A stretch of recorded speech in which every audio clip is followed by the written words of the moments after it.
And now it's time for Photo Booth Live Chat with John Young.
Good evening and welcome to tonight's show here on PBN TV. I'm John Young, your host, and tonight we're going to be talking about taking your photo booth business that you really enjoy and really love doing, but expanding your business opportunities to make more money from wedding to different events. And tonight I've got Aaron from Photo Active Events. Good evening, Aaron.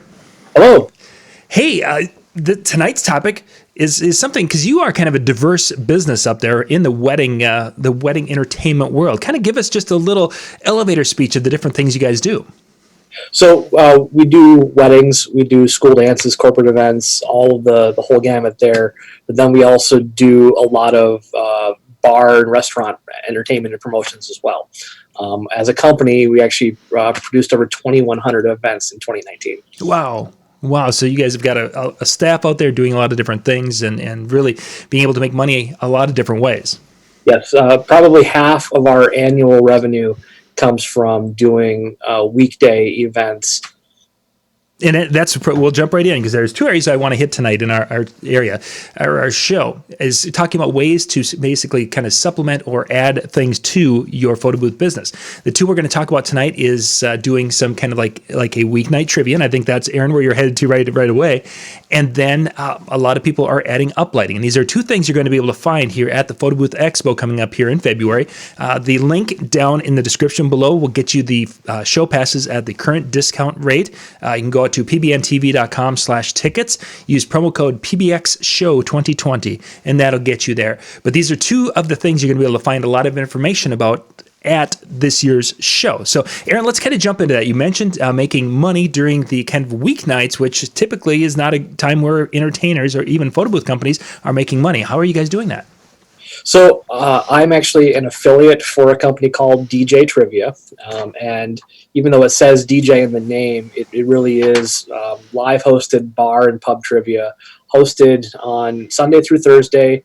It's designed to sell food and beverage in bars and restaurants. A lot of people think bars, but it's really more like Applebee's, restaurants that serve alcohol and have a bar. We come in on a Monday night at 7 o'clock, and we host an hour and a half long live hosted trivia game. And the thing I really like about it is that the DJ Trivia is a national brand in over 700 bars and restaurants nationwide.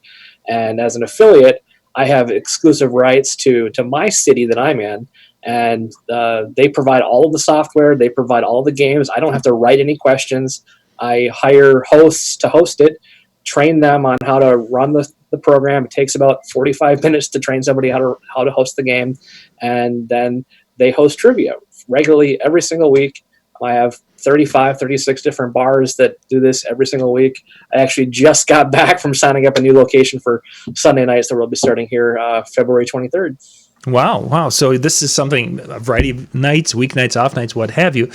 Let's talk about staffing this. Now, we're used to, with our photo booths, having an attendant and training them a little bit. difficulties or similarities, what have you, compare and contrast a little bit the attendance job with a photo booth compared to the attendance job or the game show person with a system like DJ Trivia. Yeah, so the thing I love about photo booths is they're systemized. That running a photo booth, the software, how to host, how to set up the booth, set up the backdrop, set up the prop table, uh, it should be the same at pretty much every single event. DJ Trivia is the same way. We need to run the game the DJ Trivia way, and there's a built-in system to plug into the TVs and broadcast wirelessly to the TVs. We use a little small PA speaker, a laptop, and a mixer. So there is a little bit of physical investment into a laptop and a speaker and so on. But in terms of training, if you can train a staff member to successfully show up on time, be friendly, be courteous, and run your photo booth, you can train them to read a question on a microphone, take an answer slip from a team, go team 1 entered A, enter. Team 2 answered C, enter. And the computer tracks all the scores. So you're literally training somebody to run the game a certain way. The software takes care of itself, and it is really straightforward. Our training process is we hire someone new. They go and they play the game once. I pay them $25 to play the game. Then they shadow the host, where they're sitting there behind them, seeing what they do on the computer. Yep. The third time, they're running the game while the regular host is sitting behind them. And then by the fourth time, they're off and running, hosting it on themselves successfully. So it's actually kind of a quick process to get them up and running. Within probably a couple of weeks, you could have someone up and functioning. Absolutely. It is really straightforward. It is literally, I call it a business in a box. Sure. And it's an affiliate model. So Dave Wyatt from DJ Trivia could tell you a lot more about how to become an affiliate. He'll actually be at Photo Booth Expo. Yeah. I'll be there as well, working the DJ Trivia booth.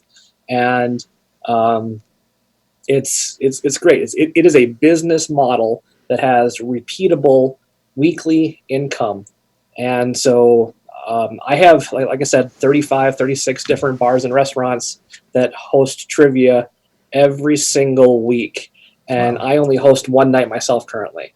And so having staff, I mean, on Wednesday nights, I have 12 trivias and also DJ bingos going on. So music bingo is similar to trivia. Instead of asking questions, we play songs on the bingo cards, but it's the same model, same process.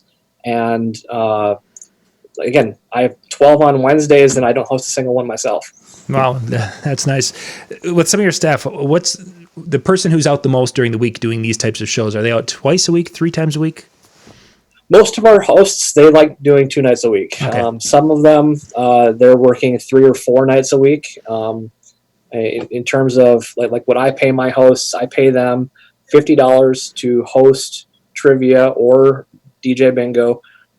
So they're working an hour and a half to 2 hours, making $50. Is great part-time income for a college student.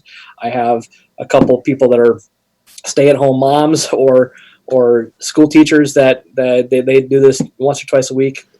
And when you add up, who wouldn't benefit from $200, $400, $600, or even $800 a month in additional part-time income? Right.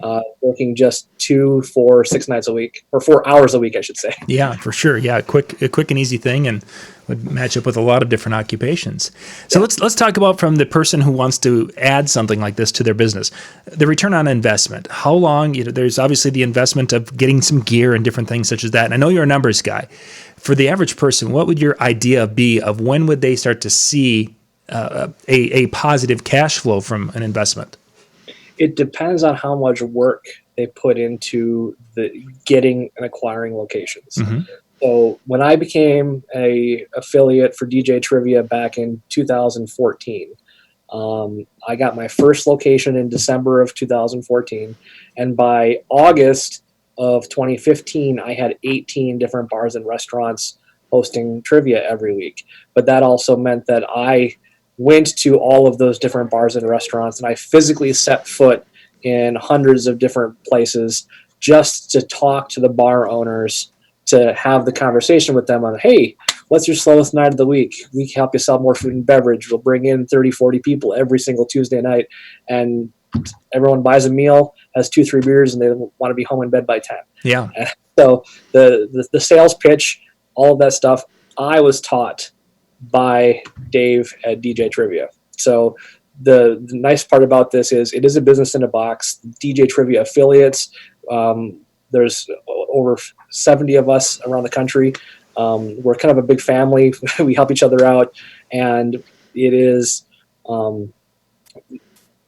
it's a proven process and a proven model. And my success is because I literally just did what they taught me to do. Yeah, and then you worked the program. So excellent. So that's one option. Let's jump to the idea of adding uplighting, because uplighting has become a big thing with a lot of events that we do, with trying to make that beautiful decor, the changing the look of the room and such. Now, if a person's looking to add that, that's something you've also done with your company. It is. So we have a lot of lighting, event lighting and effects. Uplighting is our biggest seller. We offer full room uplighting and send out anywhere from 16 to 20 different park hand lights to set up around the room. And then we also offer custom monograms or gobos. We call it projecting your name in lights. And we also do the dancing on a cloud for their first dance. We are a DJ company, so we do offer DJs and all that too, but we do have customers that book just the photo booth and the event lighting. And so our staff shows up, they set up all the lights beforehand, they run the photo booth all night long, and then at the end of the night, they pack up and collect the lights and go home.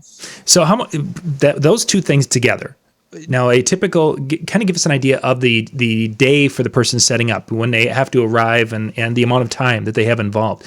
Because if you're using the same stuff, setting up early. So if you're doing a standard 3-hour photo booth where you're coming in and running the photo booth from 8 till 11 p.m. during the party portion of the night, it does require being there before the cocktail hour to set up the lights.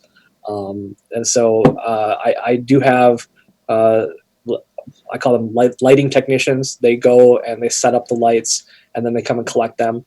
Or I give my attendants an extra setup bonus fee. So they show up early, they set up everything early, and then they leave, hang out, do whatever, and then they come back and run the photo booth for the scheduled time. Nice. Yeah. I would think that, granted, there's a lot of downtime, but the two would fit together very nicely for most events. It does. Especially if the venues are local. I can even have people go and set up the lights at all the local venues Saturday morning, and have one person go around to multiple locations and set up the lights. And then at midnight, they come around and collect all the lights.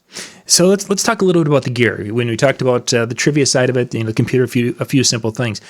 What have you been finding as you've had staff out there doing lighting that has been successful for you as far as lighting fixtures? Yeah, so I am a big fan of the American DJ brand of lights. They have for the last several years these ADJ Mega Tripar Profile Pluses, I think is the model. Sure. It's RGB, red, green, blue with UV. So there's like 52 different built-in color macros to choose from. Yeah. Really easy interface to use. And they're lightweight. And 4 of them were like $200 and some, and they came in a bag. So, excuse me. It is. Yeah, it is a relatively straightforward process. I mean, for us, what I consider full room is all 4 walls. And so 16 lights or 20 lights means either 4 or 5 lights per wall, which you can cover most venues, at least here in Minnesota, unless it's like a casino grand ballroom where you need 40, 50 lights to fill the whole room. I actually, my secret is, I go to monoprice.com and I buy the 15-foot IEC extension cables. Yeah, the power cords. Yeah, the lights have power in and power out, so you can daisy chain them. So, 15-foot cable, daisy chain, plug one to the wall, and then daisy chain them down the wall. And it's really simple, straightforward setup. I send a tote with the lights, all the cables wrapped up in there in a roll of gaff tape. So how long roughly does it take a person to do an average room? Is it a half-hour setup, an hour setup? Half hour to an hour, depending on if you've been in the room before and you know how it goes. It also helps if the lights and equipment are packed properly. Yeah. If you have to untangle all the cords from the last time they were used, that all comes down to just personal experience and preference. But generally speaking, you'd want to budget about an hour to set up lighting around the room, and then maybe a little bit more if you add in a monogram and set up a tripod to aim that and so on. Nice. So let's talk a little bit kind of about the investment that we buy the lighting and such. What's the return on investment when it comes to an uplighting, adding uplighting to your business? Is that something that is still profitable to do, or is it something that not so much? It is. It depends on, well, one, your pricing model, and return on investment. Just some rough math. I think I'm charging about 20% of equipment cost. So if it cost me $1,500 to buy 25 lights, 24 lights, those lights are going out for about $300 Sure. a week for rental. So. Sure, and depending upon market, there's going to be a lot of nuances and such, but there's a lot of uplighting capability or a lot of that in Minnesota, and if you're still able to have that crew out there working that often, that's a sign that the uplighting is still a healthy area to invest in. Well, consider there are companies out there that specialize just in lighting, and so there's a demand for it, and anytime you can bundle multiple packages together with one vendor and offer some kind of savings to the client, they're more likely to add it on and bundle it with you. So if a bride is considering their DJ and then the photo booth and then event lighting and all these different things that go into the typical wedding reception, if you as a photo booth company are able to bundle in the event lighting, you now become more attractive in capabilities and offering. Yep, and it might be a little bit longer day, but a mom and pop type photo booth business could do multiple things at the same time like that, and to be able to make a little bit more money off each event. And if you're a single operator where you have one booth, you're going out there working the events yourself, then investing a little bit more into some wireless battery powered uplights, because then you can offer more features, color control, and your setup and teardown is going to be a lot easier. Plus, if you're the one setting them up or using them, you know that when you get back to your house, your garage, your warehouse, you can get them plugged in and charged, ready for the next event. For us, with the number and volume of events that we're doing, I don't want to deal with making sure that lights are charged battery-wise, and my staff don't have large pickup trucks to haul equipment. So having a smaller light fixture that does not have a battery in it and running power cables is a little bit more of a pain to set up, but it's a lot more doable from a business perspective to have our staff go out and do that. Yeah, for sure. And that's kind of my take on it with my uplighting, is I've gone that direction also. Battery's great, but not in every situation. Aaron, you mentioned you're going to be at Photo Booth Expo here in a few weeks with us. Yeah, if someone has any questions, would you mind if they come up and kind of bend your ear just a little bit on the different? Absolutely. So every year I go to Las Vegas to the conventions. My business makes more money, and a lot of that I think is the seminars, the training. But the other half of that is the conversations with other business owners to talk shop, see what we're doing, and so on. And I love sharing my knowledge. And I'll tell anyone what I'm doing that's making me successful. But I'm also listening to other people and say, hey, what are you doing? How can I take that and implement it in my business as well? That sounds great. And of course, at this year's show at Photo Booth Expo, there is going to be the PBN TV Chill Room, which is a networking room all set up with some round tables and some kind of vibe music in the background. The lighting's down a little bit. So you can grab your coffee from down the hall and come on in there and just kind of sit and hang and talk to other wedding entertainment professionals and learn a little bit and share some ideas back and forth. So hopefully, Aaron, you'll have some time to come in and join some of the folks in the Chill Room this year. Absolutely. And then also, like I said, I will be working the DJ Trivia booth in the expo hall. So come to the exhibit hall and look up the DJ Trivia booth and come talk to me and the other affiliates that are there about how we make money Sunday through Thursday every week. That's great stuff. Great stuff. Looking forward to seeing you in just a few weeks. I appreciate your time and your thoughts on these things, Aaron. Yep. Thanks, John. All right. Thank you guys for being with us. We will be back with our next show and about the top of the hour tonight. Thanks for watching.